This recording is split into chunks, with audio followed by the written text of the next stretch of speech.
I still remember an absolute showdown race for two blokes the year above us at the Athletics Carnival. It would have been under 14s. Showdown race for social capital in school. And the favourite pulled up, didn't pull up lame, but he started grabbing at his quad about 70 metres in when he went behind. 14-year-old with a quad. The sizzling sausage. Studs on cement. Sport in the crisp wintry air. When the drawbridge goes up, see the absolute state of it. You're with Pez and Higgos, it's the circus. Wake up to headlines like clean sweeps, shock wins, and another gold rush for Australian stars in Glasgow. That is correct. The world will continue to turn. I will now do my tax return and think nothing else of it. Whilst the correct thing has been happening globally, the AFL have been releasing stats about umpires. OnlyFans models have been releasing DMs, and gambling companies have been releasing bulk bags for diseased rugby league gamblers. Speaking of the world burning, Gianni Infantino wants to sell the beautiful game for a few slices of pie. Late stage capitalism or money for jam? There's also eye-watering sums for the Socceroos. Matt King's a new Blues coach. Spirit of Tasmania road trips. Boys, actually, what is getting you hot as we say farewell? We say hello from me, Ian Higgins, and to you, Sam Perry. Indeed, he goes. What a delectable amount of content to get through this week from non-cricketing matters. You do mention a farewell. The circus this season, last season as well, is just one of the great side project pieces of art, 50-plus episodes, talking to people like Greg Inglis, people like Catherine Murphy, people like Phil Waugh, people like Prime Minister Anthony Albanese. However, as many people know, this is largely a cricket show or an expression of toxic masculinity via cricket. And many also know that the test matches start next week and it is basically wall-to-wall cricket for the next 12 months. And we need that space. So we are going to give ourselves that space. The circus for this season will be wrapping up after this episode, with the exception of a couple of times where we might slide into the old feed with your interviews there, with your special moments there. And the feed will never die. The feed will never die. The circus was born of the Olympics, morning after Paris, and morning after Los Angeles will return in some way, shape or form. We are sure of that. So enjoy the last episode. It is a Boys Actually Deluxe, and the circus, I think overall, has been handed over to the punters more than any other podcast in the history of time. So with that in mind, why don't we hear from the punters with the last, for this season at least, installment of Your Speak Pipes and What's Getting You Hot. What's getting me hot is that every time race walking gets brought up, the same cunts online go, oh, it shouldn't be a real sport. They aren't even really walking. I think you'll find that 10Ks in 38 minutes is a categorically good time, and the rules clearly dictate that... Oh, fuck. Bruce McAvaney's call of the walk in the Commonwealth Games has me pitching a tent. Look at him go, Isaac Beecroft, he's a showman. Oh, think of the great Australian walkers. Whew. Settle down, Brucey. What's getting me hot is that every time race walking gets brought up, the same cunts online go, oh, it shouldn't be a real sport. They aren't even really walking. I think you'll find that 10Ks in 38 minutes is a categorically good time. Police are coming. The rules clearly dictate that... Oh, fuck. Oh, Lockie Kennedy, at your heart out 985 on a wet track in Glasgow. But how fast can you really go on a dry track? LA 2028. Lock in the fastest white boy in history. Sad to see turncoat cyclist Matt Richardson out of the Com Games after injuring himself in a nasty crash. Surely, if the English training setup is like Hogwarts, they could have just sent him down to see Madame Pomfrey for a quick healing hex. Worked a treat when Harry fucked his shoulder in the Tri-Wizard tournament. Just a thought. What's getting me hot? Listening to last week's pod a couple of days late, and during the Comms Games chat about turncoat coat Mike Richardson or whatever the fuck, and hence logging on to check how our mighty pushbike warriors went in Glasgow against the Wizards of Team GB. Lo and behold, it's gold, gold, gold for the Australian lads. What's that, ABC? You've got another link for me regarding Matt Richardson missing out on the race after stacking his BMX in Japan. Oof. Does Team GP Hogwarts have a magic healing spell for this coat? Pass the hand lotion. I'm finally feeling something for the Commonwealth Games for the first time since 2006. don't know what I did to deserve being a St Kilda supporter. I must have been an absolutely fucking dreadful bloke in a past life. Ooh, I'm Christian Petrarca. Ooh, this week I'm cooking an entire football club. It's a high-protein smashed taco with dinner in it. Ha ha ha, get fucked. A bloke named Chad having a dart. Who would have thought it? What's getting me hot? No. What's getting me cold is that after winning one game in a row, the Bombers have then lost the next two by a combined margin of 165 points. Fuck. Just searched Errol Goulden on Pornhub. What do you mean, no results?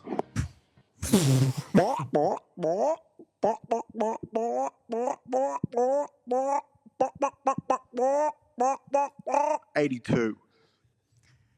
Thought that was an appropriate one to finish up on. Higgins. I don't know if that's what the Roosters fans do. It was quite disturbing, really. Chilling. Oh, Jesus Christ. Let's start with the Commonwealth Games. Yep. Australia have won the Commonwealth Games, and therefore they receive the Commonwealth. Finally. Double and a half the gold medal tally of whoever the fuck finished in second. Some sort of conglomerate. There's one with a couple of countries. 171 medals overall. It's never enough. But 171. 171 medals. Given that it's down to like 10 events instead of 14 or whatever the fuck. Just 171 times an Australian is just bowing to receive the medal around the neck. Just one, and another. Yeah. And another one. I think the anthem was better. Like the anthem's okay. It's okay. Yeah, I got ideas. Anyway, so that was good. But was the highlight the track where we never win anything, and now all of a sudden it's just nothing but a procession of gold, which you must say 3 times. Genie stuff. Yeah, I mean, my summary of the Commonwealth Games was drink par, track tick, and the defector crashes. And the biggest news of the Commonwealth Games was a silver medal to the white sprinter and a failure of the diamonds to get into the gold medal fixture. Well, you can't play in that length of skirt, as we discussed last week.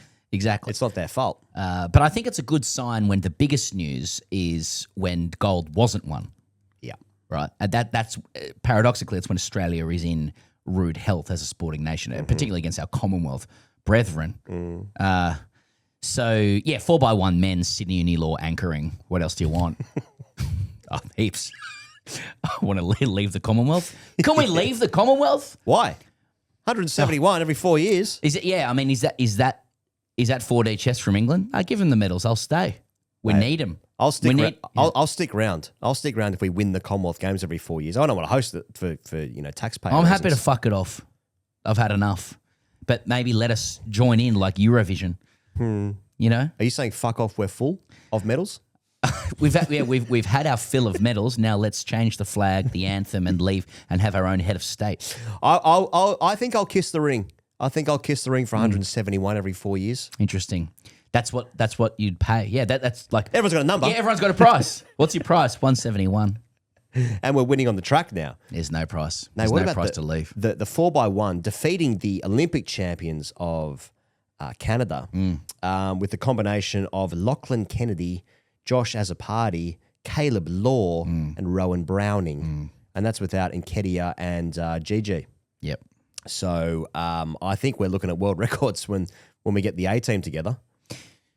It's good to see. Yeah, it's really good to see. There was a bit of chat about 4x1 men's, wasn't there? You know, and it included 2 of the guys, as you mentioned, that didn't even take their places. Do we know if Nketiah was overlooked or?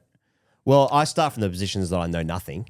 Though he did make the final, and he was not running in this. So, has he defected back to New Zealand? Was he out drinking with Coops? Well, yeah, exactly. So Isaac Cooper has stepped down from the leadership group with the Dolphins after engaging in a drinking session in Glasgow with the team still competing. Isaac did not attend the final night of the swimming competition or final team meeting in Glasgow, which is in conflict with team expectations, a statement from Swimming Australia said. Isaac has since voluntarily stood down from the team's athlete leadership group. Is he going to go on for the love of cricket now? Do the Dolphins have a still knocks issue or an alcohol issue? That is throwing it back. They're quite a few receiving years. bulk bunts from Gina. I mean, you know, I don't begrudge them a circuit. I mean, it'd be good if he raced. I want more. We could have more medals. He's guess. a bloke that likes to swim on his back going backwards. That's what he likes Let to him do. go. I say let him go. Yeah. Yeah, no, I mean, I just read the drink. Of course, we expect the highest standards from our Aussie swimmers, and we also reserve the right not to really care too much about what they do behind closed doors, as long as I turn on the TV, figure out who's commentating, and there's gold at the end of it. Right? So as long as Isaac is able to deliver on that for the Olympics, I say play on.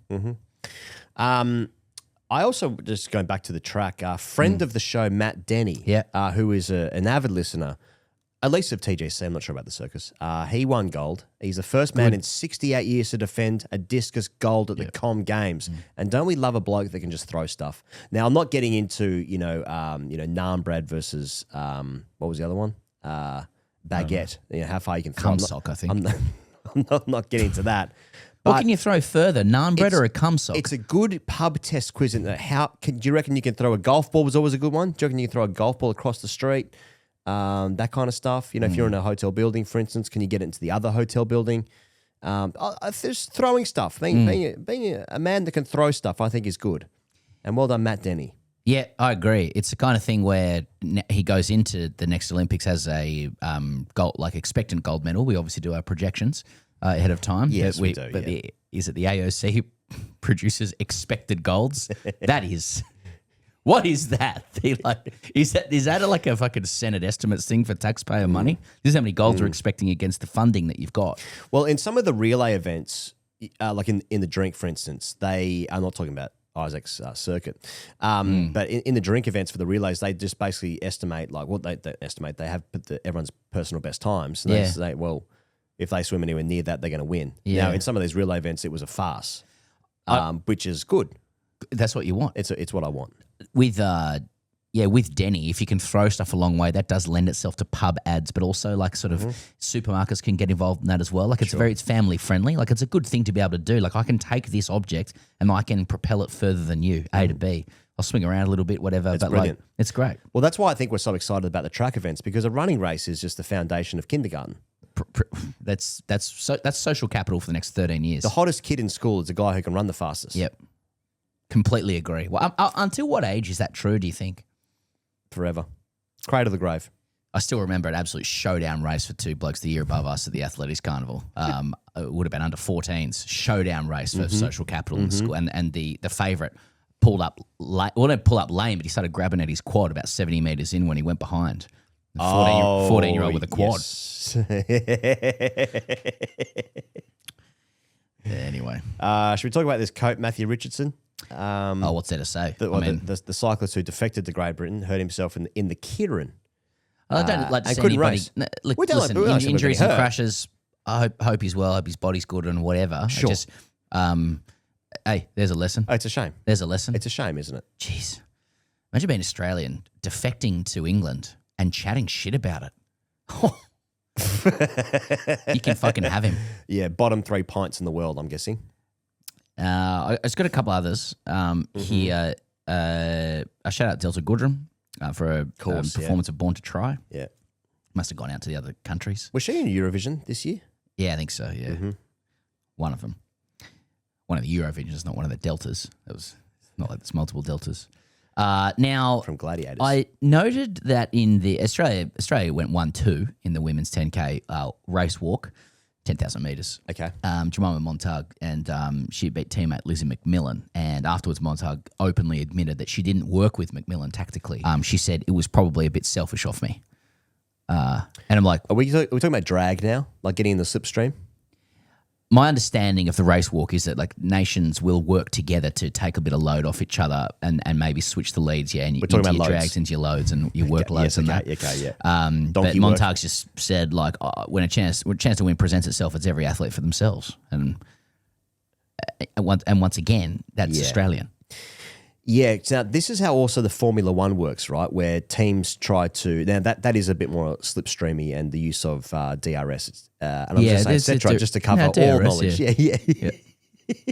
Yeah. But and then people get upset when teammates don't work together in the best interest of the organization. But I think for an athlete, like you get yourself there, really. Like you get on the team by being the best at walking, for instance, shaking those hips. Yep. And gee, they give him a shake, don't they? Just Isaac Beecroft, 19. He wins gold too. Of course he does. It's tautology, but behind the Kenyan bloke, Steve, and Stephen Kihu, I think. And they'd been chatting and sledging each other during the race. You know, there's a little bit back and forth. Kihu been telling him to take the lead. Beecroft not interested and said in your dreams after winning. But it was all good natured and the two embraced after the race. Okay. But as an Australian, I'm only accepting that with the gold around the neck. I'm not accepting that fucking that quid pro quo conversation if you're finishing with a silver. Do you remember during the Olympics there were those two high jumpers? I want to say. Oh yeah. And then they decided to share the gold. Yeah. Now is that weak? Depends what music is playing to the montage on the clip that I'm watching it on. Because it is heartwarming to some degree. Yeah. But at the same time, I think one was Qatari and the other one was, doesn't matter. There is no show next week. I can make it up and I won't hear anything. There is no boys actually next week. The greatest it's a free number hit. of mistakes. It's a free hit. I think it's from France. Yeah, that's right. The French bloke and the Kiwi. Yeah. Oh, don't worry. I think the inbox will fill up anyway. I don't read it though. In particular from people who use boysactually@gmail for a secondary email address. Getting plenty of Amazon boxes and offers for rewards to James. And also Heathrow Airport. People just checking in on that Wi-Fi. Thanks for that. Anyway. Yeah, what do you make of that? Not right? Well, you want the outright gold? One thing I recall from that is that one of those jumpers had not been beaten in let's say 15 years. And the other guy had basically got a PB to level with the goal. And then the other guy basically just like, well, let's just call it here. Yeah. And so he sort of... It's a wonderful thing. Like if you have M83 outro playing with it, then that's really good. And a backstory. That's great. That's fine. But take the music away. Yeah. There's something in the soul that goes like, I want to see who's 1 and 2. Yeah. Well, what about the audience here? Who is... Can you be a gold medalist? Like, is it a contradiction in terms to be a shared gold medalist? Exactly. What does a gold mean? The whole point is who can jump highest over this fence. Can you get over that fence? Get over the Show fence, me. Show me. How high can you jump over the fence? Oh, the same height. You can both be winners. Share the silver for mine. One of those two is better at jumping over a fence than the other. Who is it? Share the silver. Yeah, you can do it. Share silver. I'll tell you the clip that I can't go past is that weightlifting guy with the wife. He's a cheat. He was cheating. He had assistance. How did he? She was lifting the bar as if she was a ghost. 2 people were allowed to lift that bar up. Bullshit. Fucking bullshit. I watch Enhanced Games. Mate, worst combo of all time is a big night following morning watching that. Oh my, if you want to feel something and let it out, what a clip. And that's the Commonwealth Games. You know, the clip of the weightlifting guy, I want to say he's Central European. His wife, brown bread. He was a Nazi. Yeah, you know, like when I watch that clip, everyone's got to know what clip I'm talking about there. The animation's unbelievable. The ghost wife winks at him. Mate, he was covered in swastikas. No, but like you just know, you're like, this is the greatest thing of all time. You've got a photo of his wife. You're going to open the comments and it's going to be like, he was cheating on her for 30 years. You know? Renowned pig in my area. Turned out he owned a brothel. He was a pimp and he used to exploit young women. You know, like that it just gets taken away from you. Damn it. Yeah. You know? I don't want to know any more information. Exactly. This was a beautiful, tender moment. Yeah. All right. Okay. Let's talk about the AFL. Yes. If you don't mind. No. Now, a highlight of the week in the past 7 days for me, Pezza, was jumping on Instagram and seeing that the AFL had released a graphic. AFL still going at it? Yeah, the accuracy of AFL umpires in relation to other greats in their chosen field. Right. So, as an example, now Cristiano Ronaldo had 83.6% career penalty rate conversions. Now, that's beneath the 93.8% whistle-blown accuracy of the umpires this year. 89% Roger Federer career service game win rate. 98.73% is more than that for decisional accuracy for boundary umpires in 2026. Now, 91.2% was the career, or is the career free throw percentage for Steph Curry, which is lower than the 99.96 decisional accuracy for goal umpires plus arc in 2026. So the umpires can tell when the ball goes through the big sticks more often than Steph Curry hits a free throw. And haven't we all been asking for these stats? Mate, what the fuck is wrong with these cunts? Oh, that's a whole nother thing. That's like a standalone evergreen podcast. You got to sell that one to Spotify. It is one of the worst sicknesses that permeates this society. At some point, you just have to acknowledge when you're not from a place. You don't have its DNA. You can only ever observe from the outside. You could live here for 70 years, as one might, if one is lucky enough. Touch wood. Sure. But you'll never be in it. You'll never be part of it. You'll only okay, and you can only ever observe from the outside. Even if you frequent it for decade upon decade, you make friends within it. You'll never know it. You'll never know what it is or what infects you with this culture. So we need to spin this story because there's been a lot of pressure on the review system and the umpires, and we need to get around the umpires, and we need to exhibit that they've actually been performing at a very diligent and above par, which is contradictory to how golf works, standard. And to do that, we're going to show, world-renowned athletes in some of their disciplines whose accuracy and precision was less than a boundary umpire. It could be 4D chess, like when you watch AFL, the game is so 360 and dynamic and volatile by nature. Umpires are continually making like discretionary calls that can influence games, like kind of in the minute context, free kick here, free kick there, on and on it goes. It's just like callers into SEN. There's just a lot of interpretation allowed. There's a lot of spinning and contortion and mental gymnastics allowed with refereeing or umpiring, in AFL. It's not the game. It's too circular. It's too 360. It's too spherical. There's not enough squares and angles. You want linear? Well, I don't want linear because that's what the game is, but Sure. it's very conducive to getting fucked off with umpires, is what I'm saying. Because umpires are constantly going, that's a push in the back, that's a throw, that's not, you fucking ducked here, you haven't, just, there are too many things happening too quickly. Umpires will never get it right. And I will say this in defense of AFL nonsense is that like they do know how to treat penguins badly. Like you do, like people do know how to approach penguins, which is with suspicion, cynicism, etc. And so it is in the AFL. I mean, that is one thing that is universal. It's just you always got to keep an eye on the Penguins. Your silence sort of indicates, is that the end of the AFL section? Oh, no, sorry, no. I want to... I was finished the sentence in a downward inflection, and it kind of was like, our rhythm's normally good. Oh, sorry, I'm still learning your cues. I got called cue ball once when I went bald. Someone was trying to break into a house in Byron Bay. How are you, cue ball? Different story. Do you want to talk about Clayton Oliver clapping back at Annie Knight with Annie, are you okay? Do you want my actual answer to that? Yeah. I'd like to listen to you talk about it. The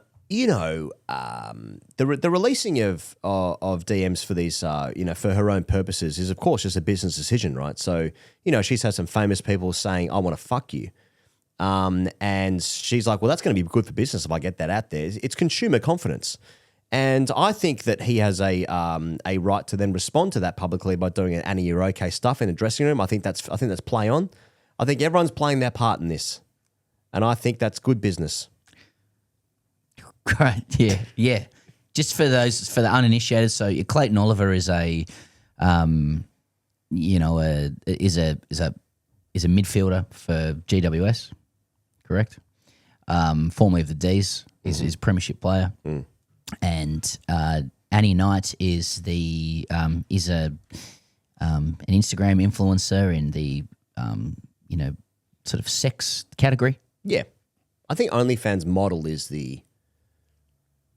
I think that's what you. I think that's what But you call them. Annie has done initiatives. Yeah. Has she not done initiatives where it's she is like fornicating with a number of men in a deadline amount of time? Is that right? Yeah. So sort of like the Australian Bonnie Blue. I think she slept. Is with, that correct? Just to that's it not is. No, it's I'm not that's conflating. that's not slander. Yeah. No. We'll double check that. 500-600 blokes. So that you'd imagine that transcends the OnlyFans model categorization. Would it not? Well, I think that happened on OnlyFans. It's that's some of the work within the platform OnlyFans. Okay. All right. So Annie Knight is an OnlyFans model, is the right way to say it? Okay. Right. And so then Annie, apropos of nothing, has then... This was on the back of... We spoke last week about Scott McCreery, Bo McCreery's father. Yeah, we did. Who had hit the DMs on Instagram, I think it was. Yeah. And then she said, well, off the back of that, you think that's good. Here are some other famous people. So she's noted that this has got out and gone, this is good, copy. People like this stuff. So how about I reveal other private messages I've received publicly. Yeah. And which is, let's call it, that's fucking grim.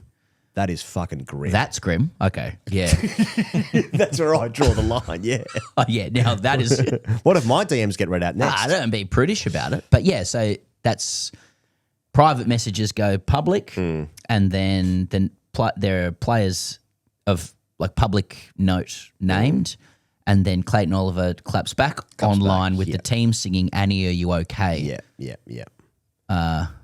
Is it all just which is the Michael Jackson or the Alien Ant Farm? Of course, take your pick. Yeah. Okay, and then everyone's like, like Annie's like, oh, that's good, and others are jumping on. So she's jumping on that as well, saying like, no, this is good. So it's just all. No, it's fucking great stuff all around. Yeah, talking about it's good. Did you see the North player Charlie Comben, who was he wasn't cleared to fly to Tassie for their game against North's game against Hawthorn. Right. So he got the Spirit of Tasmania. Hell yeah, that's a good ride. Why wasn't he cleared to fly? I believe he took a massive hit or a bump. Oh, I see. Yeah, don't think he was flying the plane. He can't fly after take a massive bump. He did fly there. You can on the Spirit. You holding? Yeah, I think he took. I'm not sure where the injury was. But he wasn't cleared to fly, but he was cleared to play footy, which I'm not sure. I don't know what the injury was. Yeah, okay. I haven't done my research there, but so he got the that's Spirit good. of Tassie. Spirit of Tassie. Yeah. It's a great. I hope you got a cabin. It's nice. You've done it? I've done it. I did it last year with my family. How long does it take? You get the. It depends. Tell the people from overseas. Spirit of Tassie, jump on in a few different places, but I think you can jump on in. You can jump on in Port Melbourne maybe, but also Geelong is the main round that way, and. We did it overnight. You're probably boarding about 6 o'clock, departing 8, and then you wake up and you're in. It's Lonnie. Well, it's not Launceston. Sorry, it's right on the. It's near Alex Pearce's home in Ulverston, and I can't remember what it's called. Anyway, fucking boys, actually that and Pearce Place, and yeah, it's overnight, so it's nice, and the Spirit's got like there's bars there, and you get your food, and you can get a nice cabin, and you're swaying on the water. Some people mightn't sleep very well with that, but it's a nice experience. I recommend it. Yeah, maybe I'll do it one day. No, you should definitely do it, and you can take your car as well. So you could have brought his car, drive his car on, just get straight out. Well, not if he had a massive bump the week before. Well, you wouldn't want to do it after a bump, for everyone's sake. Where does the Spirit of Tasmania land, dock, arrive? Charlie? Depart. I think I've seen it in Port Melbourne. I don't think they do it from Port Melbourne anymore. It arrives in Devonport. Devonport, that's it, Devonport. Yes. Don't do it from Port Melbourne. Okay. I saw it the other day, though, so it must hang out in Port Melbourne a little bit. Maybe. The whip round. A little whip round for the Spirit of Tasmania. I just want to shout out, he goes, Carlton. They were 1-8 under Michael Voss and I remember that. Or Andrew Voss, I think. And that's circus law. And Josh Fraser has them. When he took him over, he's had 9 wins and 2 losses. And I still note conversation about whether he should be the next coach. was listening to a well-known AFL-based radio station yesterday, and the contortions taking place to create a should they, shouldn't they was hilarious. It was essentially based on if you give it to Fraser, who's now gone 9-2, there'll be too much pressure on Carlton to finish in the top 6 next year. Whereas if you go with a new coach, they get a clean slate and that pressure isn't there. And then I think it was Andrew Gase going like, what's the problem with being expected to finish in the top 6 when you're 9-2? It's like, well, the problem is that we've got 5 minutes of radio to get through. Yeah. Well, but I won't give away that station. It is part of the problem, Andy though, Miles where on a break. because he's not coming to the games in a neat polo or a nice suit, for instance. It's very he's wearing caretaker interim. He's wearing a hoodie dress, isn't it? Yeah. I think for a club as big as Carlton, they want Mick Gatto for a start, but they also want legacy. You know, they need someone from the Carlton crew. I think they want, I think they want a player. As in I don't think they want like a player manager is what I'm saying. I mean a player finishing with an A. A player hater. Clayton Oliver. I think it needs to be someone of a correct status and stature to lead that club, There's something in the dress of the interim caretaker coach or manager where like you actually get to dress in the scruffy manager. Like I'm a trainer of the players, Boots and I on the will ground. come and oversee them. I will care for them as a caretaker. I'm a guardian, not rather than a parent. The parent has further responsibilities, but I will be guardian. I'll drop them off at daycare, etc. But they're having the time of their lives, and these kids are thriving. So they're being asked now by Carlton, will you take on full-time, guardian and parent role? I think up to this point as well, they'd beaten a lot of sides they might have otherwise been expected to beat, which they had lost previously. But the win over the Lions on the weekend was such a fucking shellacking, and the Lions have come good in the last I've few seen weeks. fans say I've been waiting 30 years for that performance. That's how good it was. And you got Jagger Smith playing well, etc. Yeah. Jagger Smith, I think one of only two other players that have received like all coaches' votes, all 10 coaches' votes or some shit. Everything's going right for him at the moment. I forget the kid's name, but he's a chance to win the Rising Star, right? And he kicked his first goal on the weekend from the pocket, and it was fucking unbelievable. Then it all went off, and the coach is laughing, and the box is laughing, the players are laughing. Brisbane's crying. It's all coming together perfectly. Should you just keep? Is there something in the psychological architecture of this where Josh Fraser needs to be kept interim coach in perpetuity? Yeah. As in, like, if you don't hire him as coach and it's always, who's going to be the guy when Carlton is serious, then you can maintain this like freewheeling, optimistic kind of outlook on the season. Whereas once Fraser is, unveiled and now he's in a Carlton blazer, which doesn't exist, etc., then the psychological weight and pressure returns to the club. So just keep a permanent interim manager. Worst coach. thing Manly did this year was sign Kieran Foran Exactly. on an extended contract. That honeymoon period ended immediately, and then the real football started. Exactly. And the Manly have returned to where they were before under Anthony Seibold. Yep. Perpetuity, prospects, who's going to come in? We don't know. So Essendon right now, no, actually, that's actually not a good they did win example. one, but yeah. And there must have been a hell of a circuit. But yeah, maybe the interim in perpetuity is the approach for Carlton. It's something. Yeah.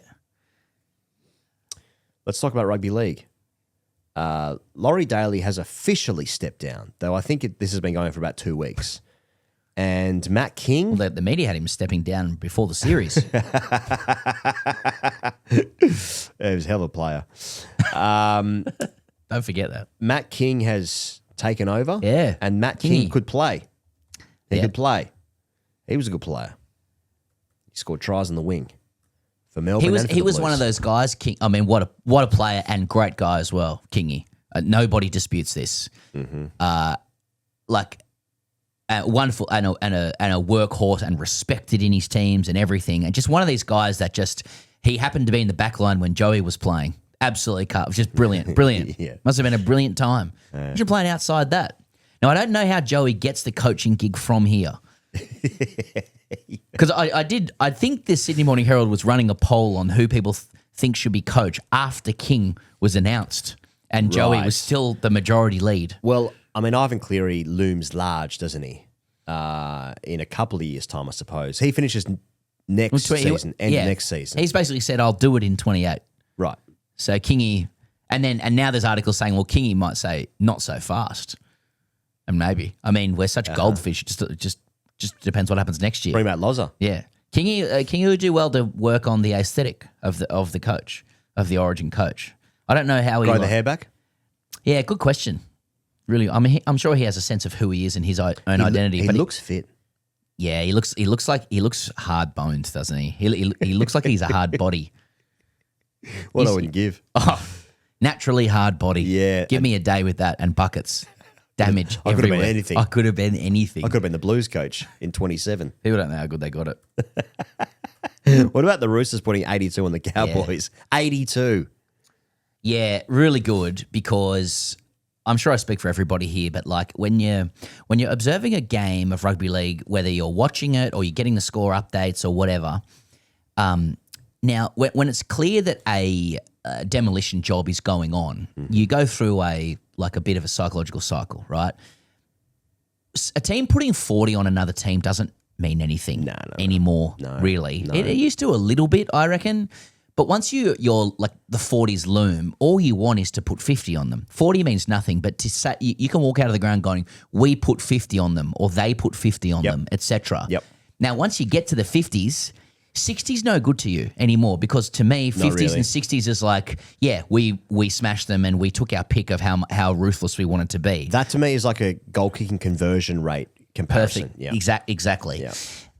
So once you're in the 50s to 60s realm, you start going like, if we can get a 70 here, we're watching something incredible. Yeah, right. So for the Roosters to transcend that and get an 8 in front of it, it's setting me off and I respect it. Yeah. One thing I didn't like though this week, speaking of online habits, is that the NRL then posted a graphic of all the AFL teams that the Roosters would have beaten with their 82 points. So they would have beaten the Brisbane Lions, for instance. So they've fallen from the track, which is fucking garbage stuff. I mean, the NRL are flying at the moment with the rights deal, progressing into areas far flung like PNG and Perth. Yes. And we're all excited by the prospect of what might come next. Yes. And then they do this shit, and it's like you don't need to stoop to the I'd imagine barrel scraping Insta stuff. Vlandis, I'd be very surprised if Vlandis didn't send henchmen over. No, I'm serious. I mean, we do not in rugby league need to invoke AFL at any stage when it comes to selling the game. Right. Nobody, I think, in rugby league needs the context of who this would have beaten in AFL. No one's asking for that. You know what I mean? It's such a misread. If it's Eastern Suburbs, it should have been what this would have beaten in an auction. It's also not great because the game, it was a fucking terrible game of football. Like a professional... How do you concede 82? If you're a professional tackler. Yeah. How many tries was it? Doesn't matter. It must have been fucking 13? nearly 20. Yeah. Walker kicked well, didn't he? There was some good goal kicking, which is good to see. Which is good to do. Yeah. I don't need 2 or more missed. But I mean, that is a line break almost every set. How does that happen in professional? Well, my school, when we played rugby union, used to concede lots of points. And I don't know if we ever conceded. No, we definitely conceded 80. But at least in 1 or 2 games. But like throughout high school, and it was rugby union, so the points scoring is different. But the reason we lost by that amount is because we were afraid of physical contact. Yep. And other teams, usually from regional areas with beards and hair and puberty development, knew this and would run and hurt us and run through, and we'd just let them go through. Yep. But I don't know if we ever conceded that many tries in the course of a game. It's not a good thing to show off. But as you say, like all guys would be paid hundreds of thousands of dollars a year to tackle. To stop that from happening. To know how to do it and beating out many others who dream of playing in the National Rugby League. Did the Cowboys beat the Broncos the week before? I don't know. But I forget. not only that, the Cowboys have managed to cross the line twice, and there was a 20-minute period where the Roosters didn't score.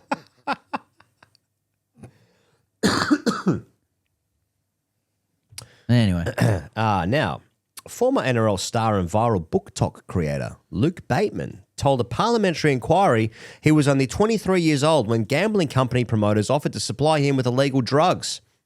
There were times when I'd be flown interstate and taken to race days, put in marquees with alcohol and food provided all day. Things like that, Mr. Bateman told the Senate inquiry So far, into so the good. federal government's legislation to restrict gambling ads. Before getting it there, your VIP manager would say, "Hey, mate, what drugs do you want? Do you want a couple of bags for this weekend?" I don't call my mates VIP manager. Now we know what Pocock does on the weekends. Yeah, dog. I mean, he's a good follow, Luke Bateman, and he speaks very clearly. And yeah, what else is there to say? But the entire thing is completely fucked. And Albanese's, weak delivery on restrictions to gambling advertising is deeply disappointing. The entire the blueprint is there with the Murphy report. The community wants it. It's an egregious example of caving to corporate interest, and it is immensely disappointing. That we're still talking about this. It will happen, you'd imagine, and it's good. And he's spoken incredibly well about this, Luke Bateman.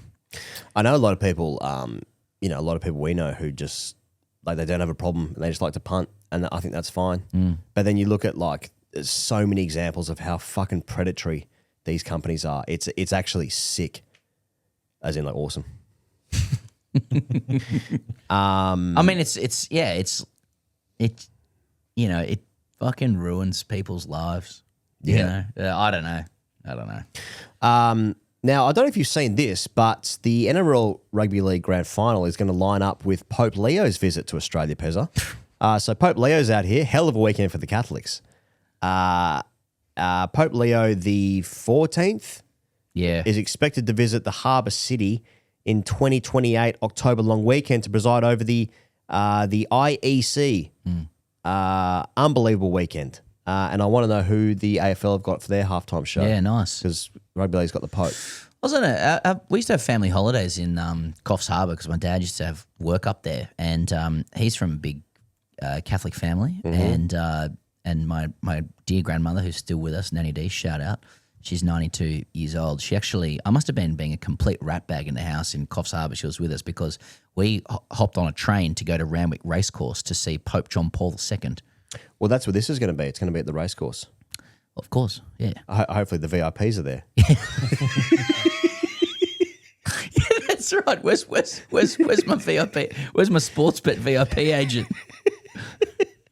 Does Leo want a couple of bags for the weekend? Yeah, who we got this week? You got the Pope. All right. We've got the blood of Christ and a bag.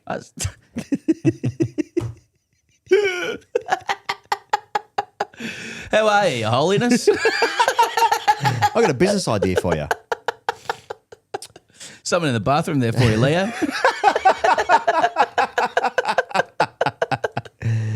Yeah. And you got race 7.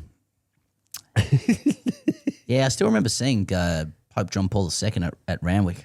It was. What was that like? I remember seeing him. There was a lot of people about. I guess I want to say it was 96 or something, but the memories are hazy. And but there was a lot of fanfare and a lot of people like, holy shit, this guy's indeed, yeah, it was just a big deal. I like with my family, I wasn't raised Catholic. My dad is, my mum wasn't. I went to an Anglican school, so I wasn't really I wasn't brought up in the Catholic tradition. I do remember being taken to mass a lot, particularly before Bears semi-finals, and wishing I could participate in the rituals, but I didn't really understand what was going on with your breads and your blood and whatnot. Yeah, but it was ritualistic. I remember that. Yeah, the a lot more like sort of old school symbolism in your Catholic experience. With respect to all, and no respect to either. The Pope is the embodiment of Christ on earth. Is that? Am I right? Yeah, I think he's sort of carrying the load there. He's doing the donkey work for God. Imagine that, getting a point. He's like, I guess I'm God now. Chuck, any Catholic stuff for you knocking about vis-a-vis? No, not at all. Yeah, okay. Not at all. Avoided that. It was offered to you? No. Just ducked it. No. I lost faith. Gave it a wide berth. Let's talk about football. Yep. Now, we didn't talk about this last week because somehow every single person in this office missed it. I think it broke the night before. Yes, I'm talking it was the morning, I think. Right. There was stuff out in the morning and we've all missed it. We all missed it, yeah. So putting the speak pipes together. So Gianni Infantino is fighting to save his job after numerous national bodies and associations have withdrawn their support of the FIFA president. So last week he was forced to scrap the proposal to make stakes in world soccer governing bodies' commercial and event operations available for private investment after an overwhelming global backlash. Now, it gets worse because overnight, former FIFA vice president Prince Ali bin Al Hussein has accused the governing body's current leadership under Infantino of blackmail.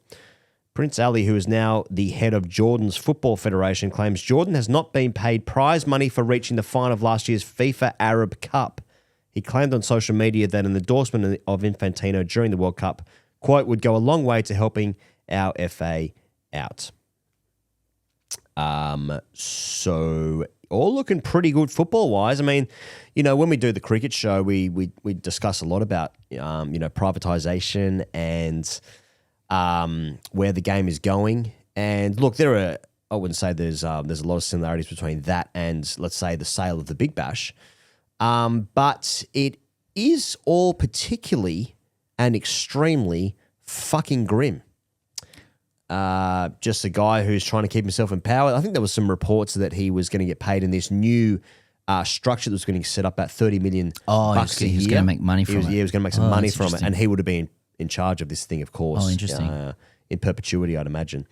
So I know it's getting into a bit of structures and backrooms and how football works and who controls it. It's not really that fascinating if you just want to watch the Premier League, which starts in 3 weeks. And that's understandable as well. But, the creep of private companies into the sports that you love anyway, you probably don't realize that it happens. You don't care that it happens until it smacks you in the face with a hydration break in the World Cup, for instance. So, which is alleged to have been part of the way to sell this to private enterprise as well, that the World Cup was used as a little bit of a vehicle to demonstrate what was possible in terms of how you slice and dice the World Cup for more or football for more commercial efficiency. Yeah. And all those words are just really fucking boring. And you're like, okay, who are we signing though this year? I'm just interested in that. Who are we signing? Who are we signing? Yeah. Might be Chuck on a free. See, if we give the job to Chuck, then he'll probably check out. Interesting. So we've got to keep him. Yeah. Interim. Chuck's interim producer. Yeah. Nah, that's not true. Anyway, it's all looking pretty good, I suppose, FIFA-wise. And I say bring back Sepp Blatter. I say the glory days. So this is actually an enormous reminder of the power of investigative journalism. This was broken by Marty Ziegler. Yeah, he's a stormer. Chief sports reporter at the Times. And he's broken the story of, it's called the FIFA Forward Enterprise, to spin off FIFA's commercial business and sell 20% to private investors. And, I got to say, when this first landed as a story, which Ziegler expertly developed and released further information and pressured along the way after it first broke, sadly, my first reaction was like, oh, okay, well, I guess this is the new way they're going to put lipstick on a pig for money and just juice the fuck out of this thing that people love, because that's what seems to happen in a lot of sports. But from time to time in football, sometimes they just push too far and people go, nah, we're not having that, like with the Euro Super League. And of course, people now say, well, the Champions League is Euro Super League light, et cetera, et cetera. And I'm sure that'll be the case here as well. But, it is somewhat heartening to know that, there is a line that people won't cross, and UEFA said fuck off, CONCACAF did, everyone fell into line. I think Australia's statement on it was a little bit more tightrope walking, a bit more like, okay, I can sniff the breeze on this. Bunts wouldn't have been bad. Yeah. That's my interpretation of what the executive said. But yeah, it is, there is something there is something depressing about the increasing entrance of private money into sports we love, and so it maybe won't be long before I presume that the private investor would have been the Ambanis, and we would have been looking at MI France and Sunrisers Russia. Russia's back. But then I saw that Harrington's going to Hull, so that just snapped me out of it. Exactly. So let's talk about that. So Harrington has signed for Hull. Is that completed? Completed? Oh, not announced, but the owner, who is very active on Twitter, has been doing this he's teasing who's they've signed with like a national flag next to their name and like a percentage that he thinks they'll sign them on, and he's pretty much ticked off the Australian on that tweet. So safe to assume paperwork done, but not effectively not completed. Yeah. So one thing I don't like about the reporting in Australia about football is the use of Australian dollars. But hang on a second, because he's expected to sign for it's £12.6 million deal, and £4.4 million add-ons. Add-ons. But if you put in Australian dollars, it's a bigger deal. It's a bigger deal. Yeah. But also, when I consume football news, I never think about it in relation to what it means for how much money's coming out of my bank account. Whereas when I think about, let's say, Liverpool signing Barcola, for instance, I don't need to know what the Australian translation is. Yeah, for that it presumes that you only consume football media from Australian sources. Because but if you're reading about English football, then it's likely that you consume English sources. Right. So let's just get it in to some agreed standardized measure of money. Now, I understand like the Euro, for instance, throws a bit of a curveball Sure. in there. But I don't think like Fenway Sports Group, who own Liverpool, I don't think they're like, okay, give that to me in AUD. AUD, yeah. Anyway, that's just on me. So now he's been signed from Colorado, right? Yeah. Where he's been there for 8 months. And he was bought by them for like $1 million Australian, right? Has been the reporting. And now 8 months later. So how did the Raw go, Chuck, in terms of the Raw would have had all the clauses in there to make sure they're getting a slice of this? Yeah. They sold that for about $530,000 2 months ago. Money in the account, it's cash in hand. Burn the hand in this economy. A 15 or 20% sell-on clause. So it would have been a fair bit more than they pocketed for it. But they do get a train-in payout. Okay. So, what does that mean? Because they developed him, I think every club involved in the training of him gets some amount of money. So you would have seen Chikati as well. He's going to break the record for the highest ever Australian footballer purchased. Those aren't the right words, but you know what I mean. So he's 25 million euro price tag put on him by his club. Put it in Aussie. 41. Thanks. That's 41 Aussie. Thank you. Wow, 41. Fuck. Yeah. Apparently Juve and AC Milan are interested in him. He's 22, Chikati. I like that. We've got a couple of our boys from the World Cup who are now heading into Europe, heading into some bigger teams. Beach went to a League 1 club, didn't he? Okay. Am I right in saying that, Chuck? Yeah. He went to the French league? Right. Yeah. Another City Football Group club. Okay, and Matty Ryan signed another extension with was it Levante? Levante. Yeah, I think. Adelante. So what we're looking at here with Hetherington, with Harrington, is Jason Hetherington. One season in the Premier League. Let's hope he gets some games. Hull are going to get smacked, obviously, having just gone up. Oh, not with Harrow at the back. Well, that's right. But then then a big club comes in because they see this potential. UMob were talking to him. There was a little bit of linkage, wasn't there? Oh, was there? That's what I've heard. Oh, okay, good. Because it was Barcelona during the World Cup. Yeah. Now he's at Hull. Yeah. I heard there was whispers. Yeah. What else are you hearing, Chuck, from Australian football players playing at clubs that we might have heard of before? No, I mean, not much. Just on Harrington, he was in the A-League less than 12 months ago, so he's gone from the A-League to the Premier League in 12 months. And why have you raised that, Chuck? Just a pretty impressive feat. That's all. Okay. Is it also his brother's better? Is impressive feat for the A-League as well? I wouldn't say that. I would not say that. And he's a wait till you see his brother guy No, his brother's like 22, 23. Yeah. Oh, he's right. a striker for the Mariners. You get a lot of that with Nathan and Jet Cleary, I notice.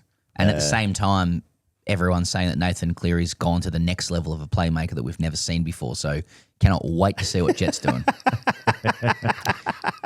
Didn't Azir and Kunda gone somewhere? Yeah, Sporting. Well, that was Sporting, rumored, yeah. but then Watford just posted photos of him at training. Like, Yeah, okay. I think he'd like a move, but Yes. Oh, and unconfirmed. it's a watch. Yeah, unconfirmed. Because at the moment, these plucky underdogs who underachieved at Yes. the World Cup, Yes. they were playing for The underachieving underdogs. They were playing for clubs that like you need to be in football to have maybe heard about, like Watford, for instance, and Norwich. But once you start getting into Premier League clubs, that's when we're like, oh, we've got the golden generation. Yeah. Or yeah, like once you get into clubs where knockoff jerseys have been sold, like on George Street, you know, in those shops, Manchester United, Liverpool, Arsenal, $2 only, Celtic, Barca, you know, like it is 2002. What was that? That was King Kong Sales, I think. King Kong Sales. Yeah. Once you get into King Kong Sales clubs, then everyone's having a look. Yeah, we need to get replica jerseys into Rebel Sport. You know, that's when I think people will respect. Exactly. Now, whether that's a Hull City, it probably needs to be something like a struggling Tottenham side, you know, for us to really, who have been out here. Mate, my boys after the World Cup love soccer so much, and they That's have great. each been invited to multiple birthday parties that are soccer themed. One of them is without like not giving anything away or anything, but like one of the kids in his team is having an Argentina versus Spain final birthday party. Like that's the theme, and then you get assigned to a side and you play in the game. So if you get signed to Argentina, you just kick the shit out of the other kids? That's what I'll be advising my boy to do. So this morning, it's so great. He loves it. Like the passion for the game is so good. That's awesome. And this morning he was saying, like, I forget how it came up. We're talking about soccer, and he said like, because he knows about like Rooney in England. He loves the Football's Coming Home song, so that gets played like 3 times in the morning, or sometimes over and over. He knows every word of the song. Jules Rimet and shit. Like, and then he goes, have the Socceroos ever played England? And I'm like, get over the Go and get Dad a beer. Go on. Dad, it's 7 in the morning. Go and get Dad a beer. He's heard about the golden generation. I'm like, I get him. There's no beer. Just like sit down, get the laptop out, and 17-minute mini match of Socceroos England 2003. You know, Upton Park. In my head now, you've got a whiskey and a cigar. I know, you keep wanting to put alcohol in it, but it's actually more pure than that. And he was like, he was just smiling, going like, he's like, oh, like that's cool. And that's Rooney. It was Rooney's debut, and he's like, right. He couldn't believe that Australia had beaten England. I'm like, no, neither could we. We'd grown up on England being great at football. God, that would have been a good night. You can see Socceroos fans behind the goal at Upton Park, and it's 2003. You're obviously on some gap here in the UK. There's no other reason you'd be there. And the Socceroos have won. Oh, Upton Park as well. Yeah. Franny Jeffers scored for England in that game. Yep. That's a good bit of trivia. 3-1. Popovic scored in that game. Yeah, I did know that. Yeah. Like when you just hearing your experience of like how much the kids love soccer, like on the back of the World Cup, you know, that is what the football codes in Australia are scared of. That's why they always fucking suppress it. Yeah. Because like it is just the best game. Yeah. It's the best for young kids. It's the best to play. If there's a streamlined pathway here, if Football Australia can figure it out, this love is there for it and it can happen. And that's why the other codes do everything in its power to fuck it off because it is the biggest threat. Yeah. As it is in every other country in the world. Yeah. It was so, on the weekend, it was so good. Like the club, my youngest plays now. They just like, you just stared out at this ground and there's like 6 or 7 grounds full of kids playing soccer and like, you know, home and away, parents, everyone's helping, sausage sizzle, ground looks great. So I was like, this is so good. Anyway. Well, from the wholesomeness of that into the final boys actually of the season. The season. Okay. Okay. Strap in. How long's the show been going for, Chuck? 59 minutes. 59, okay. It's time for boys, actually, the last one of the season, and there's a few. The first one comes in. It's called Couple of Minor Errors from a Pedant. Boys, just wanted to draw your attention to a couple of points of confusion in the latest pod. First, it was remarked upon that you were going to, and I'm paraphrasing here, march upon the headquarters of the Olympics. To avoid any future confusion, I just want to draw your attention. Do we have that clip there, Chuck? Was that sourced? No, not that No, one. that's all right. That's fine. There was no time. That was me who said it. To avoid any future confusion, I just want to draw your attention to the fact that the games are run by the Commonwealth Games Federation. For the sake of completeness, if you were to march on the IOC, you would need to travel to Lausanne. Is that how you say it? Switzerland. I hope your pay piggies are up to date. On a side note, I was somewhat confused as to why our high jumpers, being globally competitive, may be connected to our abundance of sand. Sand is more so connected with the long jump.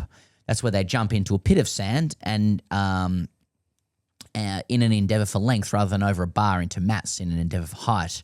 However, I think you're onto something as regards the long jump. This will go a long way to explaining jumping. Jai Tarim is silver at the 2000 Olympics. For your reference, this event was run by the aforementioned IOC, so any issue as to this performance may be addressed to Lausanne. Love your work. Always a pleasure to help. Yours truly, a pedant. You might have said the high jump or long jump and sand piece. Do you recall that? I don't, but I wonder if they used to, before the with the high jump before they did the flop they used to thing jump over the into back. sand? I wonder if they jumped. I wonder if they jumped into And sand. that's where you would have been coming from, which is in your head. You would have been. Nah. Did high jump used to land in sand? There you go. And the answer is yes. They used to land in sand, wood chips, or sawdust piles. Wood chips. Get the wood chips out. As for me, tippling. I did say much on the Olympics. There was that was a clear comedic conceit. I was giggling as That's I right. said it. Yeah. And it was in part because I didn't know the official name of Australia's one. But like, what about the AOC? Where is the AOC? Ocasio-Cortez, yeah. Yeah. Yeah, well, I could have said that, but like the Olympics is like it's clearly like it's the conceit is to say a dumb thing. You know what I'm saying? I'm sorry, that was not a mistake. Yeah, like I didn't know what it was, but by saying march on the Olympics, I wasn't presuming at any stage that was the official title. When mistakes are made, that's where boys actually comes into play. Exactly. Not. That's not pedantry. That's a misjudging of social cues, and that's a different issue. But there is help under the NDIS for that.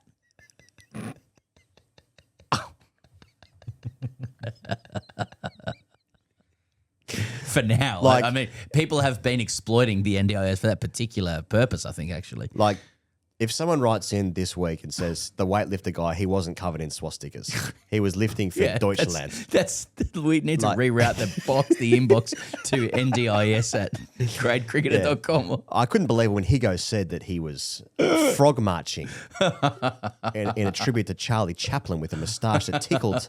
Actually, it wasn't called frog marching; it was goose stepping. So, oh wait, okay. This one comes in from Stokes' impoverished vocabulary. It's called Tamsin Manu, brackets Nee Lewis. Boys, I was driving home from work listening to the latest installment of The Circus, excited to bask in Aussie gold domination and Com Games chat, when I heard an egregious error by Higgos that caused a near-death experience due to my head snapping 180 degrees while driving. His head's facing the boot all of a That's sudden. right. Higgos referenced athletics commentator Tamsin Lewis, who is now known by a married surname Tamsin Manu. Her husband, of course, Redback royalty Graham Manu, married in 2011. There are a few factors which make this era so unbelievable from Higgos, who is often so correct about all things, or so he would tell you. Tamsin Lewis has been married for 15 years, which is ample time for multiple appearances on Aussie broadcasts for Com Olympic Games. Even more unbelievably, her husband Graham Manu is a Sheffield Shield player of considerable note, Melbourne Renegades less notable, and capped Australian player, all from the 2000s when Higgos would have been heavily involved in his personal cricketing career. I look forward to... Leave your cricketing career out of it. That'd be the first thing I'd say. I look forward to the inevitable rebuttal as to why I am a fucking idiot and Higgos hasn't made a mistake. Warmly, Stokes' impoverished vocabulary. Do we have a clip there, Chuck? Do we? No? No. No worries. No. I will continue to ask. It's all right. Response? Yeah, I didn't know she was married to Graham Manu. Did you know she was Tamsin Manu? Who's always just Yeah, I know, I knew. Yeah. okay. So, you knew she was Tamsin Manu, but you didn't know she was married to Graham. Yeah. Right. Yeah. Did you always just? I kind of like. There's no disrespect if you just always saw her as the athlete Tamsin Lewis by her maiden name. Quite often, like when we know people by their maiden names, Yeah. we kind of see them that way forever. So Who was the sprinter, the female sprinter from Australia? Yana. Yeah, Yana Pittman. Yana Pittman. I think she's a doctor now. Okay. She was married and then she changed her name mid-career. But was it originally Pittman? Well, after the divorce to Leighton, I'm not sure what happened. No, because she had a different name for a bit. Oh, that sounds terrible. Yeah. I mean, it's not terrible. But she's Dr. Yana Pittman now, so you've got it correct. I didn't know Tamsin Lewis was married to Graham Manu, though. That's good. You didn't know that? No, I didn't know that. Okay. Did you know that? Well, I knew that she was Tamsin Manu, and I wouldn't imagine. Yeah.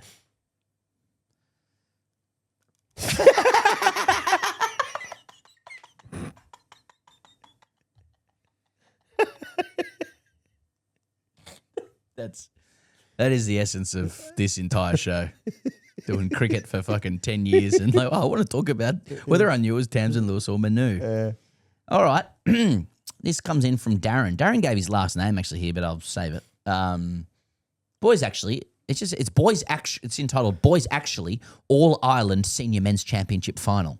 Oh, now we're talking. Yeah, very straightforward. Like very much in the precisely within the parameters of what this is. Great. No joke involved or anything. Yeah. No, it's it's good. Dear Pez, not to be confused with the candy dispenser, and here goes. At precisely 51 minutes and 13 seconds into the most recent podcast, Ian made his feelings clear on the final moments of the 2026 Men's All-Ireland Senior Football Championship Final. Yes. Brackets, colloquially known as the Sam Maguire, which is the name of the cup awarded to the winner, close brackets, where he stated he would rather Mayo attempted to score a goal instead of hand passing it over the bar for a point. Yes. Any clip there, Chuck? Yes. There's basically like a 2-on-1 with the goalkeeper, with the goaltender, and the guy handballs it over the crossbar to secure another point, I suppose. And by that point, it seems they might have already had enough points to win. I'm not sure. I did want that to be a goal, you know what I mean? To hit the old onion bag there, to hit the back of the net with it, draw the keeper in, handball to the guy on the right-hand side, you know what I mean? Darren goes on, the thing you need to understand about Gaelic football is a point, brackets when the ball goes over the bar between the two uprights, is worth a solitary point. Whereas a goal below the crossbar between the two posts, easy to identify from the net behind it, is worth 3 points to the total score. Okay. In the final moments of what was a highly intense final, given the historical implications of a Mayo win, of course, Mayo were 1-19 to Kerry's, I think it's 1 goal 17, 1 goal 19 or 1 goal 17. Okay. This means Mayo had scored 1 goal on 19 points, giving them a score of 22 points. To Kerry's 1 goal and 17 points, giving them a total of 20 points. Got it. Yeah. This is pretty important to understand. As with less than a minute remaining, there was not enough time for Kerry to score more than twice. Mayo's Tommy Conroy made the rather wise decision to take a point, meaning even if Kerry managed to score a goal in the remaining seconds, the score would be drawn, as opposed to risking attempting to score a goal merely to please some cunt on the internet in Melbourne, whereby had he missed and Kerry went on to score a goal, Mayo would have had to wait yet another year for a chance to end their curse. Hope this clears things up. Yours sincerely, Darren. So the point that they did score made it a 3-point gap. Am I right in saying that? Which is what you get for a goal. Yes. So had the opposition that wasn't County Mayo scored, it would have gone to some sort of. It gave them a 3-point lead. Yeah. Whereas the old onion bag is 3 points. Yes. So it would have required Kerry to score twice to win. But it would have been a tie. It would have been a tie then. Had they scored I don't know what happened in the case of a tie. I don't really I'd be taking a different tack than this if I was you. What do you mean? Well, you were very clear in this circumstance that your desire for the goal had nothing to do with the score. It was one man's desire to see the old onion bag. What do you call it? What is the verb for like the billowing net? there's no correction here. You haven't said that that's what he should have done. You've just been fucking mansplained to by this guy about how the point scoring system works. Your issue around wanting the goal was nothing to do with like that. He's made an incorrect decision. You just wanted to see a fucking goal. There's no correct. He's like, I hope that clears things up. You were under there was no confusion. He's like, I just want to see a goal in that moment. I wanted to see the release. Yeah. It's the sweet release of death for a start. Yeah. But also, Thank like, you. when you're in football, if you're winning 1-0 and then you score a goal to make it 2-0 in the 90th minute plus 7 or whatever, it's the release that, like, you know. And I think they had one anyway, but obviously with the AFL adjacent like construct of the main goal and then a lesser goal. Yes. The fact that there was like merit to a point. Yes. Even in AFL, like a point is still missing. There are rarely scenarios where it's advised. Well, and the fact that there's only been 2 goals in the game would have been a third one, and the release would have been just unbelievable. People streaming onto the field, which I'm sure they did anyway. But this guy's trying to disabuse you of confusion owing to point scoring. And you're like, I want to see the net below, you fucking idiot. It's another NDIS issue. Next one, Musket, more like Musk Dog, Jake. Boys and Chuck, I'm sure you've already had a couple of submissions regarding this. No. But just wanted to chime in on the Musket tackle that pretty much ruined his reputation as a player. Oh, we did one other one. G'day, Matt. I wasn't at the game, but distinctly remember watching it live at a pub in Brisbane. The tackle in question was against Melbourne Heart, and the victim was Adrian Zara. Zara? He was pretty young at the time, and from memory had a pretty bright future. Ruined his season, maybe his career, who knows? Not Aaron Ramsey v Birmingham injury levels, but pretty ordinary at the same time. I'd always had a soft spot for Kev and the stories of his antics when at Millwall, almost some pride, but that tackle wiped everything. Bald cunt never even saw the ball in the tackle. I aimed his boys actually at Chuck for this one. Being a proud Victory supporter, he seemed to quickly gloss over and pretend not to remember what many consider the worst tackle in A-League history. Does Chuck also support Essendon? Anyway, I'm off to watch Cars. Chuck? Getting boys actually on Kevin Muscat, and he actually seemed to be a disappointment that you maybe brushed over the severity of it as a Victory supporter. So prejudice, bias, and being dumb. Yes. To be fair, it happened in 2011, and I don't think anyone in Wagga knew what the A-League was in 2011. That's fair enough. You put the tackle into the clip last week when we were on for social of us talking it, and I hadn't seen it in a little while. It is... I think it's the worst tackle I've ever seen. Holy shit. It is fucking horrendous. It's actually a crime.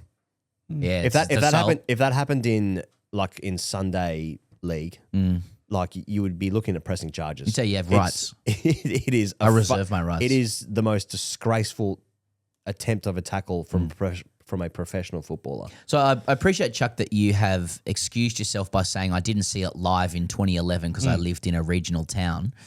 But you have since seen it, and do you condemn it? Definitely a yellow. Yellow and a half. Yeah. All right. Good. Kathy Freeman, ABC radio call from Stephen. Hi, boys. I need to boys actually a bit from your last boys actually segment. At 1 hour, 12 minutes during your discussion on the TV broadcast of Kathy Freeman's iconic win at the 2000 Olympics, Higgins draws attention to the excellent ABC radio call of the race, incorrectly attributing it to Quentin Hull. Do we have that, Chuck? Oh, it's fucking Tim Lane, isn't it? I think it's Quentin Hull doing the ABC commentary. That'll do. For that. I can recall exactly where I was when I listened to that call, as I was unable to be at home, but I was able to step away from what I was doing for a moment to listen. And I can say with certainty that it was Tim Lane, who in my opinion does not receive anywhere near enough flowers as one of Australia's truly great sports broadcasters, who provided the ABC commentary of that magical race. Love your work. Yeah, that one's on me. I got that one wrong. Concession. Straight concession? Well, when you say something wrong, what are you supposed to do? Oh, there's heaps of things to do. I mean, you've proved that. Yeah, but sometimes it's fun. The last one's called Alexander Spamilton from Custard's Last Stand. Hello, boys. I write with the solemn task of correcting a 2-week-old mispronunciation that no one picked in the last Boys Actually. I was listening to your World Cup episode as I watched my child play on a swing, and having chortled through the Barcelona evisceration, I thought Pezza chastened would err no more. how wrong I was when precisely at 2:16:08, with only a minute remaining in the pod, you erred a big one. It was in that moment as I watched my child tumble helplessly through a set of monkey bars into the bark chips that Pez's words flashed me back to my own playground trauma. The sweet chocolatey pudding snack my parents would never let me have, but the shithead kid from up the road got every day. The same stuff that was hurled at me from a school bus window after I'd antagonized the wrong fetal alcohol specimen at lunch. Yogo. Beautiful, delicious, gorilla mascotted Yogo. So if you can imagine my surprise when in your recital of a Boys Actually treatise on religion and Brazilian football, you called it, quote, Yogo Benito. In fact, the word Yogo in Yogo Benito is pronounced Zogo. That's Z-H-O-G-O. The J in Yogo sounds more like the S in treasure than it does the Y in the forbidden custard of my school days. Oh, Yogo, how I miss yo. Yours truly, Alexander Spamilton. Now, I suppose in order for Alexander to be correct here, it would need to be firstly proven that I invoked this term, which is known throughout the footballing world, but instead of saying it correctly, I instead said something closer to Yogo, the delicious custard. Fuck, that was good. That, oh, mate, what a product. If someone had that in the lunchbox, things were going very well in that household. I often found the lid of it. I'd always struggled to get that off cleanly. I always half tore it, and then you've got to get your little mitts on the inside there. Just a memory. Yeah, Yogo, unbelievable. But I suppose, what this guy's saying is, I can't believe that you've tried to say this term, but instead of saying that first word, you said Yogo Benito. What was it again? Zogo. Well, you say, you say Zogo, according to Alexander Spamilton. Okay. So let's just check that I said Yogo Benito. So my point is that I like the idea of favelas, but it's got to be the right kind of favelas, and none of this Scott Morrison happy clapper nonsense infecting the purity of Yoga Benito. Yoga. I'm hearing Yoga Benito. Yeah. So hang on, we've got an entire Boys Actually here based on me saying one of the great custards. Yeah. That's not based on me saying Yogo, and I've said Yoga. Yeah. And that is the term, Joga. Right. Benito. And I'm getting eviscerated by some cunt who's hearing about a custard here. Now, I will accept the J being ZHO. I've never heard that, but I'm happy to learn. If you wanted to pick me up on not saying Zoga Benito, then I'll accept that because I've never heard that phrase in my life. I've definitely heard Yoga Benito. And if you want to pump me for saying yoga, the ancient practice of stretching, then that's fine. But to dedicate somewhere in the realm of 10 paragraphs of fucking garbage about Yogo, which we all claim is a beautiful custard. Do they still make it? I don't know. Because I'm hungry. A lot of gates have been left open, and I'd just like to finish by saying, if you're going to have a crack at me on this, keep it tidy. Keep your arguments tidy. And you can probably get your hearing checked via the NDIS as well. Another NDIS entrant for what is the last Boys Actually, and I'm going to say on behalf of Higgins and I, thankfully.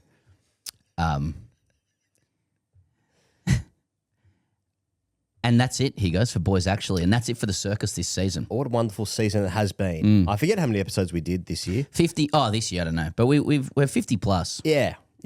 Over the last couple of seasons. And it's been wonderful. Thank you so much for all of your contributions, whether they be legitimate or sort of forming questions about who you are as a person that might listen to this and spend time writing in often incorrect statements. Well, I guess we all swam in the ocean of inaccuracy. Yes. Which is really the spirit of how we speak about sport in this nation and beyond. Yeah. Especially the sports that we don't really follow that closely. Yeah. So, thanks for joining us for 2026, I believe it is. And if you like the cricket show that we do sometimes, then we'll just see you every day forever for the next, let's call it 15 months until the end of the next summer. So I can't think of a better way to sign off than this. So I'm not going to. Thank you, everybody. Thank you, everybody. Goodbye.